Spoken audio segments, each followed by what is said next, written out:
είπες μην το κάνεις δύσκολο, κι εγώ δεν είπα ούτε λέξη. Μερικά πράγματα αν υποθούν, η μαγεία τους θα πέσει. Έφυγες λίγο πριν το πρωί, αφήσες πίσω το άρωμά σου. Κι εγώ ακόμα αναρωτιέμαι, ήμουν ένα λάθος ή το ωραιότερο αμάρτημά σου. Παίζουμε ένα παιχνίδι κρυφό, με κανόνες που γράφουμε τώρα.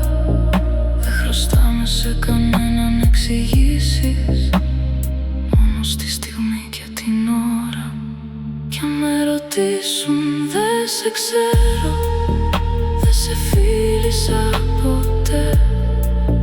Δεν ξενύχτησα για σένα, δεν σε είδα πουθενά ποτέ.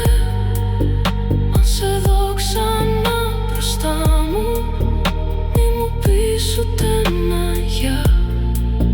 Κοίταξε με όπως τότε κι ας θυμηθούμε τα πάντα. Αν τύχει και βρεθούμε σε παρέα, θα υποκριθώ πως είσαι ένας ξένος. Θα με κοιτάς, θα σε κοιτώ, μα θα είμαι αδιάφορη κι αμήχανη. Όμως τα μάτια προδίδουν το μυστικό, πίσω απ' το ψέμα που λένε στους άλλους. Ένα χαμόγελο πονηρό για τους πιο μεγάλους μας πόθους. Κανείς δεν ξέρει τι έγινε εκείνο το βράδυ, κανείς δεν ξέρει πόσο κάκι η σάρκα και η ψυχή. Είναι το μυστικό μας, το πιο γλυκό μας αμάρτημα.